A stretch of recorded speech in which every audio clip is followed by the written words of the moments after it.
നമസ്കാരം.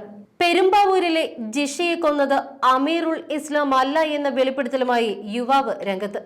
കോതമംഗലം സ്വദേശിനി ഷോജിയെയും നിയമവിദ്യാർത്ഥി ജിഷയെയും കൊലപ്പെടുത്തിയത് ഒരാൾ തന്നെയാണ് എന്നും ഇയാൾക്കൊപ്പം താമസിച്ചിട്ടുണ്ട് എന്നും ഇത് സംബന്ധിച്ചുള്ള മുഴുവൻ വിവരങ്ങളും തനിക്ക് അറിയാമെന്നും യുവാവ് പറയുന്നു. നിരവധി കേസുകളിലെ പ്രതിയാണ് താനെന്നും ജയിൽ ജീവിതത്തിനിടെ കിട്ടിയ വിവരങ്ങളും പല സ്ഥലങ്ങളിൽ നേരിട്ട് അന്വേഷിച്ചപ്പോൾ കിട്ടിയ വിവരങ്ങളും കണക്കിലെടുത്തുകൊണ്ടാണ് കൊലപാതകിയെ തിരിച്ചറിഞ്ഞത് എന്നും പോലീസിലും കോടതിയിലും ഈ വിവരം വെളിപ്പെടുത്താൻ ഒരുക്കമായിരുന്നുവെങ്കിലും ഇതുവരെ അവസരം ലഭിച്ചില്ല എന്നും യുവാവ് മാധ്യമത്തോട് പറഞ്ഞു. കൊലപാതകി ഉപയോഗിച്ച ആയുധത്തെക്കുറിച്ചും വാഹനത്തെക്കുറിച്ചും കൊല നടത്തിയ രീതിയെക്കുറിച്ചും മറ്റും സംഭാഷണത്തിൽ പരാമർശമുണ്ട്.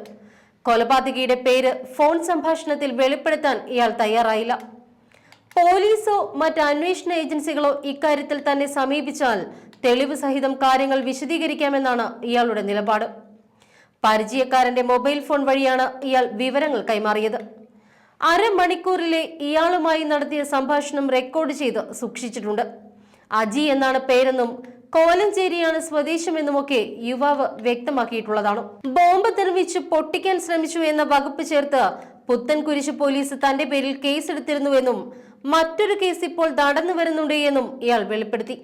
നിയമം അറിയാമെന്നും താൻ പ്രതിയായ കേസ് സ്വന്തമായി വാദിച്ച് ജയിച്ചിട്ടുണ്ട് എന്നും പുത്തൻകുരിശ് പോലീസ് ചാർജ് ചെയ്ത കേസിലാണ് താൻ ഇത്തരത്തിൽ വിടുതൽ സ്വന്തമാക്കിയത് എന്നും ഇയാൾ സംഭാഷണത്തിൽ അവകാശപ്പെടുന്നുണ്ട്. കുറച്ചുകാലം മാതിരപ്പിള്ളിയിൽ താമസിച്ചിരുന്നുവെന്നും ഈ സമയത്താണ് ജിഷയുടെ കൊലപാതകിയുമായി അടുക്കാൻ അവസരമുണ്ടായത് എന്നും ഇയാൾക്കൊപ്പം താൻ താമസിച്ചിട്ടുണ്ട് എന്നും ഇയാൾ സംഭാഷണത്തിൽ അവകാശപ്പെട്ടു. കൊലയ്ക്കുള്ള കാരണം പരസ്പര പൂരകങ്ങളാണെന്നും മാത്രമാണ് ഇയാളുടെ സംഭാഷണത്തിൽ നിന്നും ലഭിക്കുന്ന സൂചന.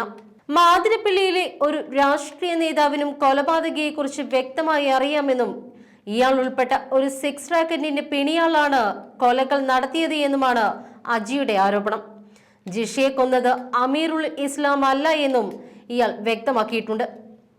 അമീറുലിനെതിരെ എല്ലാ തെളിവുകളും പോലീസ് കെട്ടിച്ചമച്ചതാണ് എന്നും യഥാർത്ഥ കൊലപാതകി സ്ത്രീ വിഷയത്തിൽ കാര്യമായി തൽപരനല്ലായിരുന്നുവെന്നും അതിനാലാണ് ലൈംഗികമായി ഉപദ്രവിക്കാതെ കൊല നടത്തി സ്ഥലം വിട്ടത് എന്നുമാണ് ഇയാളുടെ വിശദീകരണം.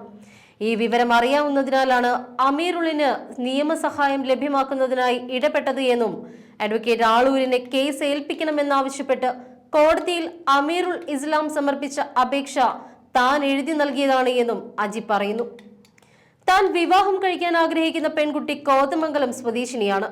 ഈ പെൺകുട്ടിയെ ഈ കൊലപാതകി ഉൾപ്പെട്ട സംഘം ദുരുപയോഗം ചെയ്യാൻ ശ്രമിച്ചുവെന്നും കുറച്ചുനാൾ പെരുമ്പാവൂരിൽ കൊണ്ടുവന്ന് താമസിപ്പിച്ചിട്ടുണ്ട് എന്നും കൊല്ലപ്പെട്ട ഷോജിയെ ഈ പെൺകുട്ടിക്ക് അറിയാമെന്നും അജി സംഭാഷണത്തിൽ വിശദമാക്കുന്നുണ്ട്. കോതമംഗലം മാതിരപ്പള്ളി വിളയാൽ കണ്ണാടിപ്പാറ ഷാജിയുടെ ഭാര്യ 34-കാരിയായ ഷോജി 2012 ഓഗസ്റ്റ് 8 രാവിലെ 10:15 10:45 ഇടയിലാണ് അതിദാരുണമായി കൊല്ലപ്പെട്ടത്. കഴുത്തറുത്ത നിലയിലായിരുന്നു ജഡം കാണപ്പെട്ടത്. ലോക്കൽ പോലീസും ക്രൈംബ്രാഞ്ചും അന്വേഷിച്ചുവെങ്കിലും ഈ കേസിൽ ഇതുവരേക്കും തുമ്പുണ്ടാക്കാൻ ആയില്ല. രാജ്യത്തെ ഞെട്ടിച്ച അരും കൊലകളിൽ ഒന്നാണ് കുറുപ്പുംപടിയിലെ നിയമവിദ്യാർത്ഥിനി ജിഷയുടേത്. പെരുമ്പാവൂർ കുറുപ്പുംപടി വട്ടോളിപ്പട കനാലിപ്പറമ്പിലെ താമസ സ്ഥലത്ത് ജനനേന്ദ്രിയവും മലദ്വാരവും കീറിമുറിച്ച് കുടൽമാല പുറത്തു വന്ന നിലയിൽ 2016 ഏപ്രിൽ 28 ജിഷയുടെ ജഡം കാണപ്പെട്ടത്.